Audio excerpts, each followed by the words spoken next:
Now, as howling winds echo across the snow-covered reaches of the wild Northwest, the Quaker Oats Company, makers of Quaker Puff Wheat and Quaker Puff Rice, the delicious cereal shot from guns, in cooperation with the Mutual Broadcasting System, present by special recording Sergeant Preston of the Yukon.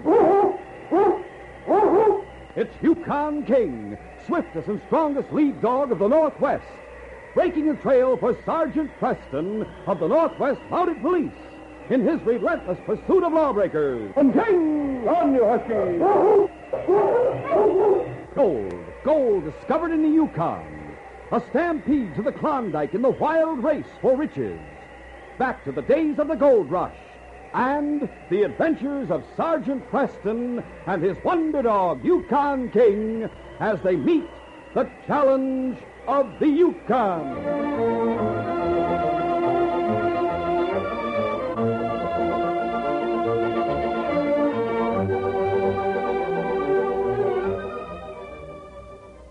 Our adventure will begin in just a moment. The warm weather and long daylight hours mean more fun out of doors, especially for the younger members of the family. But sometimes it's not possible to be outside, or it's important to relax and sit quietly for a little while. Then is the time to tune to Mutual. Every weekday afternoon at 5 o'clock, there are programs of imaginative entertainment that bring all of the adventure and excitement of the wide-open spaces. Sergeant Preston of the Yukon, member of the famed Northwest Mounted Police, braves the dangers of a wild and lawless territory in the days when gold was king. With his faithful dog, Yukon King, Sergeant Preston is a challenging example of courage and daring. And following Sergeant Preston every day, Monday through Friday, is Bobby Benson. Every weekday afternoon at 5 o'clock, the doors open wide on a whole world of adventure with Sergeant Preston of the Yukon and Bobby Benson, both on Mutual over most of these stations.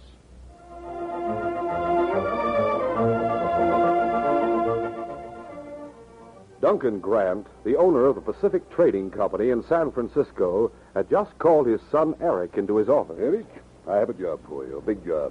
What is it, Dad? As you know, I've had my eye on the Yukon fur trade for some time.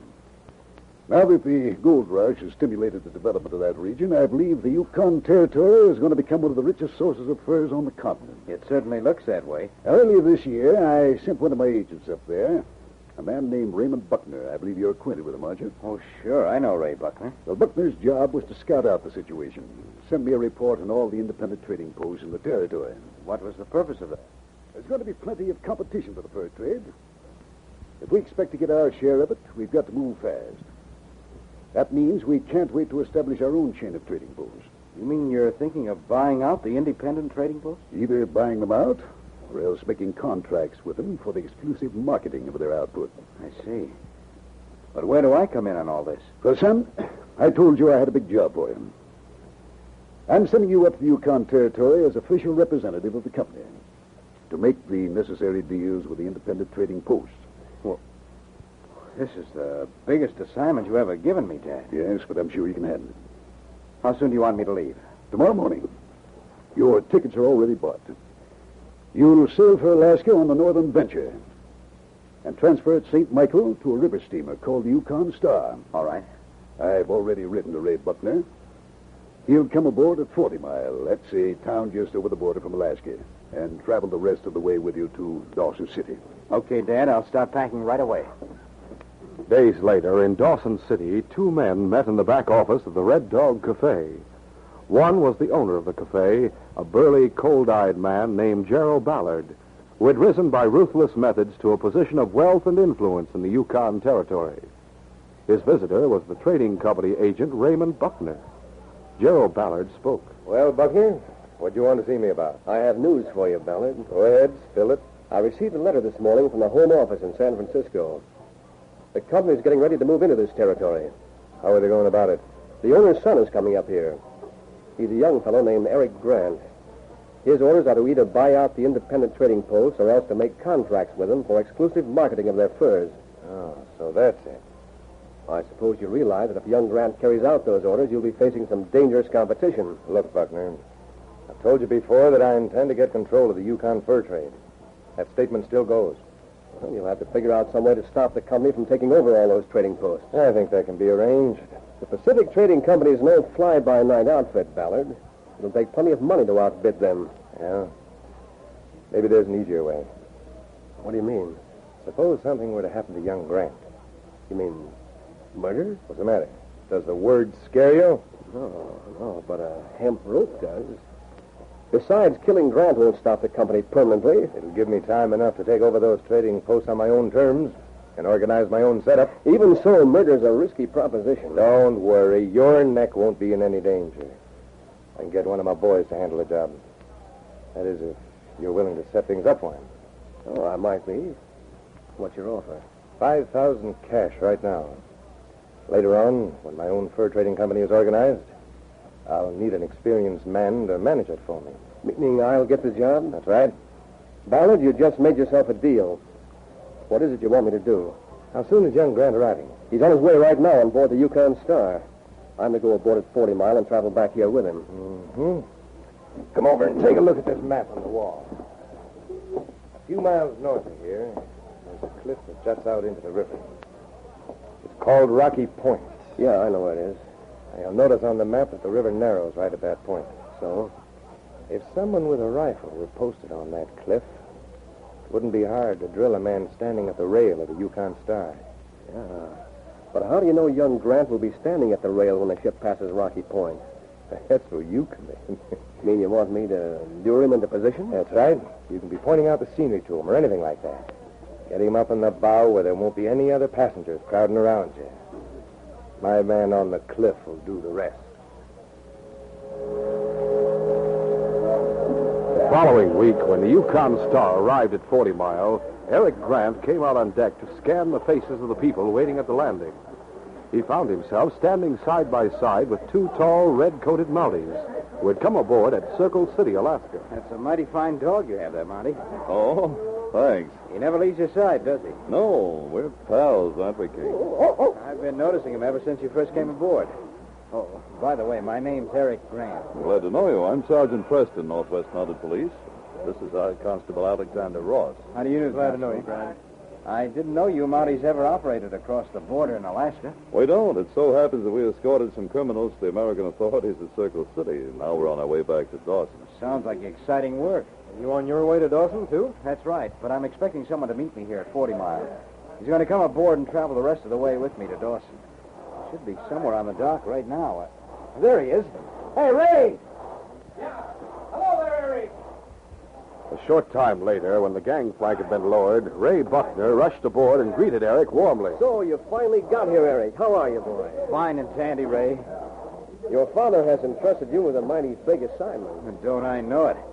I just hope I can handle it successfully. Oh, don't worry about that. You'll make out all right. I'm particularly anxious to make good on this assignment because if I do, Dad's promised me a raise, which means I'll be able to get married. Get married? Well, congratulations. I don't need to ask if she's beautiful. Well, it just so happens I have a picture of her right here in my pocket. Here, I'll let you judge for yourself. Hey, this girl really is beautiful. And this picture is quite a work of art in itself. Yes, it's a miniature she had painted for me right after we were engaged. Well, with that as a good luck charm, I don't see how you can fail to make good. Well, maybe you're right at that. Good weather prevailed, and to every person on board except one, it appeared the trip to Dawson City would be completed uneventfully. When the ship approached Rocky Point, Sergeant Preston was standing in the wheelhouse, talking with Captain Corey, the master of the Yukon Star. Well, it won't be long now, eh, Captain? That's right, Sergeant. Just a few more miles, and I'll have you back in Dawson City. Oh, Dad, rat it all. What's the matter? A couple of passengers up there in the bow. Is that out of bounds? It is for anyone outside the crew. Passenger gets up there among the anchor chain and winches. He's apt to break his neck. Great jumping Jupiter. One of them's been shot. Yes, it came from the cliff over there. Reverse the engine! Let's get down there and see if he's still alive. All right. Out of the way. Please, don't crowd around here. Back. Coming through, please. Go on, get back out of the way, all of you. Holy smoke, it's young Eric Grant. Yes, so I see. Someone shot him while we were standing here at the rail. Tell me, is he still alive? Yes, his pulse is still beating. Dr. McCone came aboard at 40 Mile, didn't he, Captain? Yeah, that's right. I'll send someone to get him. All right. Oh, here he comes now. examination's going on here? This man's been shot, Doctor. You'd better take over. All right, Sergeant. Let's have a look at him. Now that the ship's stopped, Captain, how about lowering a boat? Sure, right away. Think you can catch the person who fired the shot? No telling. At least it won't hurt to look around. All right, back here.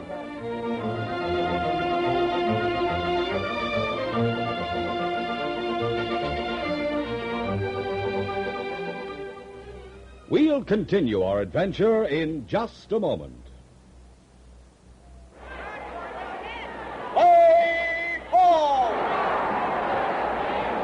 Say, have you had the thrill lately of being right there in the ballpark when the leadoff man steps up to the plate? Have you been there to see the star players in person, see them wallop home runs, see the exciting double plays? Well, don't miss the fun another day. Come out to the ball game as guest of a major or minor league team. Walk right through the gate free if you are 12 years or younger, and bring mom or dad or another paying adult. Yes, you can get a free baseball ticket. No mailing, no waiting. It's right inside a package of Quaker Puffed wheat or Quaker Puffed rice or Muffet shredded wheat. Or buy Quaker Pack-O-10 and get 2 free baseball tickets. Names of teams and dates are on every ticket. Hurry to get your free baseball ticket in the special package of Quaker Puffed wheat or rice, Muffet shredded wheat, or Quaker Pack-O-10.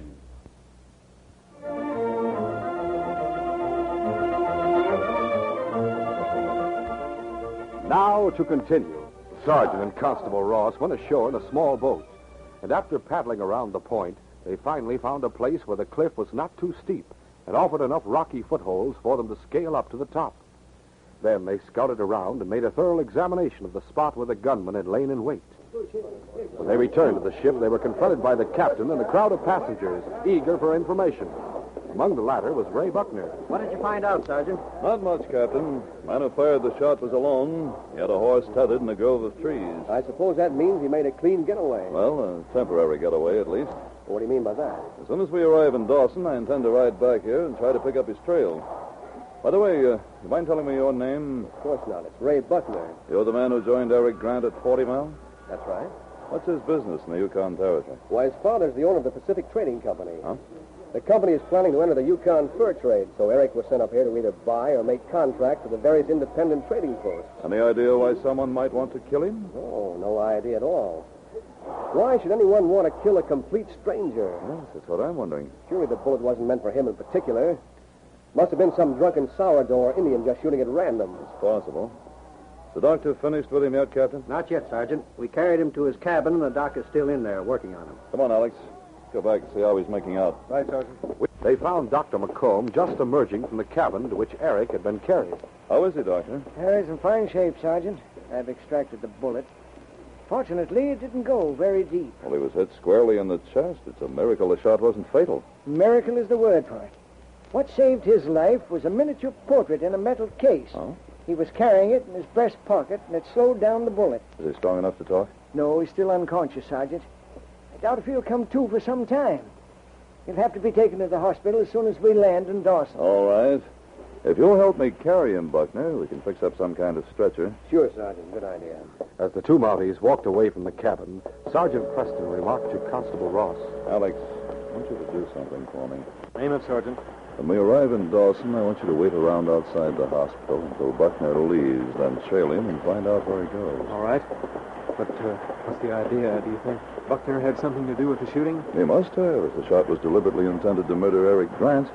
The setup was too perfect to be accidental. Yes. Two men standing alone at the rail in the ship's bow. Huh? Where do you think Buckner will go after he leaves the hospital? If he did help plan this shooting, he'll want to report to his Confederates. And so we'll find out who they are. When the ship docked at Dawson, Sergeant Preston and Ray Buckner carried the wounded man to the hospital. From there, Buckner went to his hotel, and then to the Red Dog Cafe. Gerald Ballard and his gunman, Trigger Durham, were waiting in the back office. Ballard greeted him impatiently. Well, Buckner, what happened? No dice. Grant's still alive. Still alive? What's the big idea, Trigger? I thought you told me you killed him. I told you I plugged the man standing at the rail with Buckner, and I did. Sure, but Grant was carrying a metal picture case in his pocket. That saved his life. Of all the luck. That's not the only bad luck either. What do you mean? It so happens that two Mounties were on board the Yukon Star. One of them is a gent named Sergeant Preston. What? What's the matter? But that guy Preston's the smartest Mountie on the force. He's plumb poisoned. Better watch out, then. He's planning to ride back to Rocky Point and try to pick up your trail. Holy mackerel, that dog of his will be able to follow my scent, boss. That's just what I was thinking to myself. We better take care of that redcoat right now. What do you mean? I mean we won't wait for Preston to trail you back here to the cafe. Take Slim along with you and ride after Preston. And make sure he doesn't get back to town. Meanwhile, Constable Ross was reporting back to Sergeant Preston at Mounted Police Headquarters. I followed Buckner as you told me to, Sergeant. Where'd he go? First he went back to his hotel, then he went to the Red Dog Cafe. I looked in through the window and saw him going back into Gerald Ballard's private office. Gerald Ballard, eh? You think he may be the one that Buckner's working with? Working for, more likely. Ballard's crooked. He controls a number of enterprises. Just recently, I heard a rumor that he was moving into the fur trade. Sergeant, are you going to haul Ballard in for questioning? No, before we make any moves in that direction, we'd better go back to Rocky Point, see if we can pick up the trail of the man who shot Eric Grant. Good idea. All right, Alex, let's saddle up and get going. Come on, King. The long Arctic summer day was drawing to a close, and the sky was sullen with gathering thunderclouds as the two Mounties headed north along the trail leading out of Dawson City. By the time they arrived at Rocky Point, darkness had fallen and the storm had burst in full force. Good thing you brought that lantern along, Sergeant. Right. We may need more than a lantern to pick up the trail in this storm. Sergeant lit the lantern and then led King to the spot where the gunman had lain in wait to kill Eric Grant. The great dog sniffed around carefully, and although he was able to pick up faint traces of scent, he couldn't follow it more than a short distance from the point where the gunman had tethered his horse. No use, Alex. Rain's washed out the scent. That gunman's sure playing in luck. What's the matter with you, King? Get down behind those boulders, Alex. The first shot had smashed the lantern which the sergeant was carrying, but the Mounties had dropped behind the boulders before any more of the bullets could take effect. King must have heard them before they started firing. Yes, I thought that growl meant trouble. All right, Alex, let's give it back to them. The shots were coming from a screen of trees which fringed the edge of the cliff. The Mounties fired back at the flashes. Finally, one of their shots was followed by a distant scream. You got one that time, Alex. Yes, it sounds as though he toppled off the cliff. The other one stopped firing. I'll bet he's clearing out. Maybe a trick to draw us into the open. The Mounties waited tensely, but there were no more shots. And finally, the sergeant decided it would be safe to investigate. Advancing cautiously among the trees, they located the spot from which the crooks had been firing. If they were mounted, they must have left their horses somewhere back down the trail. Unfortunately, it's too dark to read sign without a lantern. You suppose the man I shot really did fall off the cliff? Let's go down and take a look.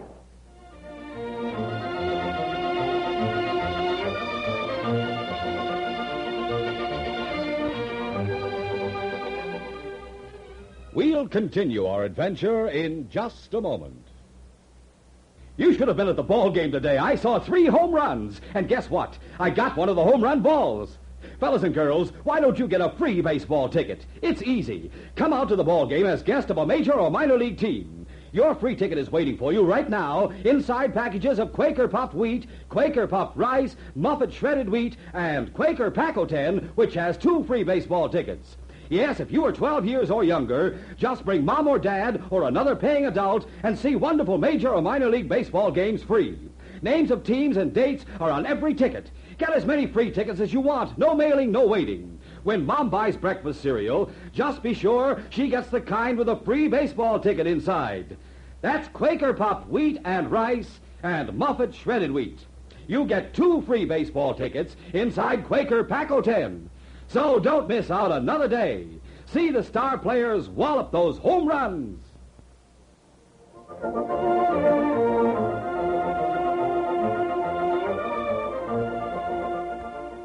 Now to continue.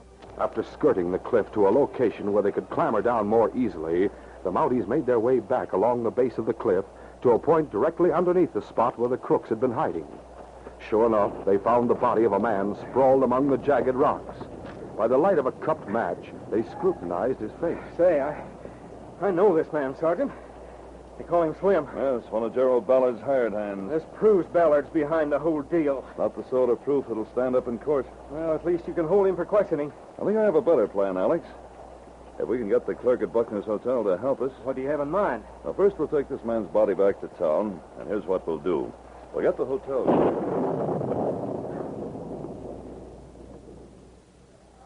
It was nearing midnight when the clerk from Ray Buckner's hotel came to the Red Dog Cafe and delivered a letter to Gerald Ballard. Yeah, what's up, boss? Letter from Buckner. Hotel clerk just brought it over. Let's see what it says. Oh, wait till I get it open, will you? Ballard, I've just had a visit from the Mounties. Something has gone wrong. They suspect that I helped arrange the shooting of Eric Grant. And I think they also suspect that you're mixed up in the deal. I've got to talk to you, but I don't dare come to the cafe. So meet me as soon as possible in that open shed at the steamboat landing. Don't let me down or I'll talk and talk plenty. Signed, Buckner. Holy mackerel, that sounds like the Mounties are really getting wise. Yeah, and it also sounds like Buckner's getting cold feet. You gonna meet him like he says? Sure, I'll meet him. And I think you better come with me. Well, why so? If Buckner shows sign of turning yellow on us, we better get rid of him. Otherwise, he may wind up squealing to the Mounties. Now, come on, let's go. A short time later, Ray Buckner was awakened by someone knocking on the door of his hotel room. After getting out of bed and lighting the lamp, he opened the door. Sergeant Preston. What's up? I've come to ask you a favor. A favor? Yes. Needless to say, you're as anxious as I am to catch the person who shot Eric Grant. Of course, of course. With your help, I may be able to do just that. I'll be glad to help. What do you want me to do? I'd like you to pretend that you're under arrest and come with me to the steamboat landing wearing handcuffs. What's the idea? Well, frankly, I'd rather not say just now. My plan may not work. But can't you at least give me some idea what you're up to? Well, put it this way. If the man I'm after thinks you've been arrested for the shooting, it'll put him off guard and help me capture him. Oh, so that's it. You willing to do it? Why, sure. Naturally, I want to help any way I can. All right. There's no time to waste. Get your clothes on. Let's get going. Meanwhile, Ballard and Trigger Durham had already gone to the steamboat landing and were waiting just inside the shed. The rain had ceased. Finally, the two figures appeared in the glow of light cast by the lanterns on board the Yukon Star, which was moored farther down the landing. Wait a minute. Here come two guys now. There's a dog with them. Hey, that one guy's a redcoat. Holy mackerel, and the other one's Buckner. And he's wearing handcuffs. Why, that dirty rat. Must have squealed on us. He's told the Mountie you were here to meet him. Yeah, that's what he's done, all right. Suppose they've seen us yet? No. We're in the shadow here in the shed. Wait a minute. Now they're stopping. Looks like the Mountie's going to leave Buckner behind. Yeah, he's leaving the dog to guard him. Coming here by himself. Should I gun him down? No.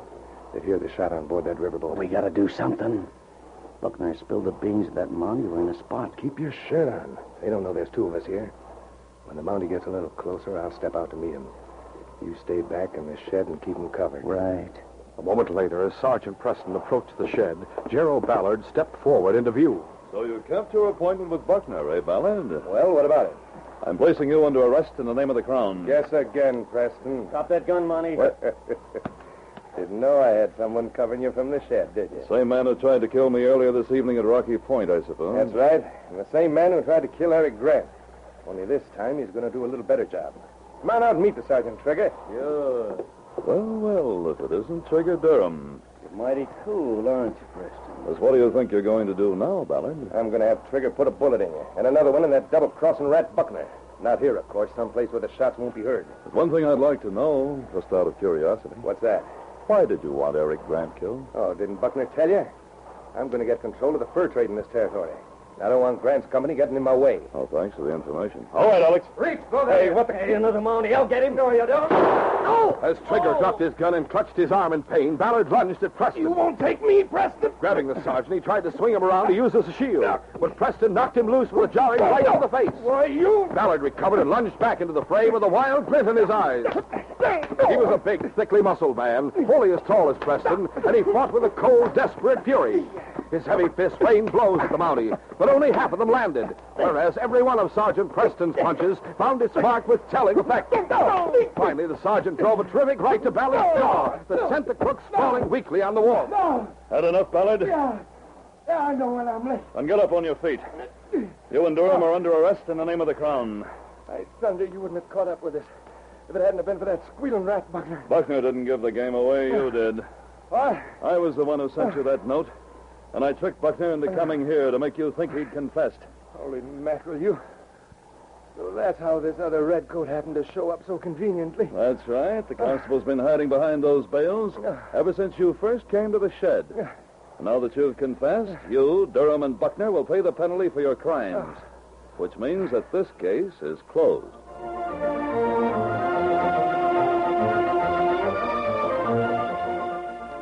We'll return in just a moment with a word about our next exciting adventure.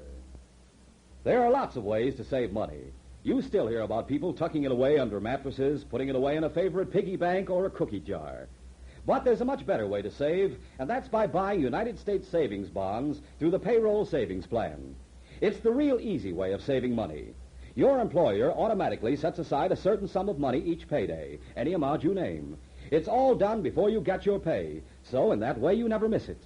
When enough is accumulated, you receive a Series E savings bond, automatically too. There's no bookkeeping or budgeting problems for you.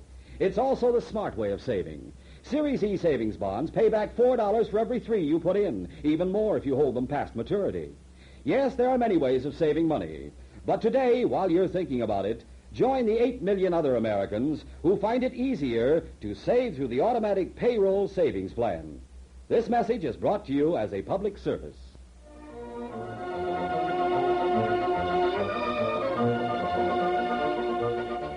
And now, in an isolated cabin near Gold Creek, an outlaw called Duke Gurney is talking to a mine clerk named Bert Heflin. Well, did you find out when that gold shipment is leaving? Yeah, Friday morning. And I also found out something else. Old man Woodruff is sending a letter to the Northwest Mounted in Dawson, asking for a Mountie to guard the shipment. Oh, he is, huh? That's right. And I'm afraid it may spoil our plans for the holdup. Maybe and maybe not. I've got an idea how we can take care of that Mountie and pull off this job even easier than we figured. Yes, Duke Gurney has a clever scheme to outwit the Northwest Mounted and seize a valuable gold shipment, which means that Sergeant Preston will have to think and act fast when he comes up against this daring and ruthless outlaw. Don't miss this next exciting adventure.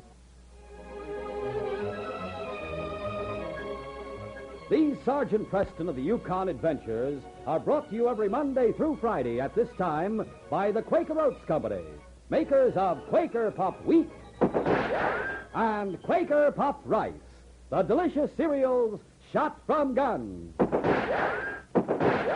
By special recording in cooperation with the Mutual Broadcasting System. They are a copyrighted feature of Sergeant Preston of the Yukon Incorporated, created by George W. Trendle, produced by Trendle Campbell Muir Incorporated, and directed by Fred Flowerday. The part of Sergeant Preston is played by Paul Sutton.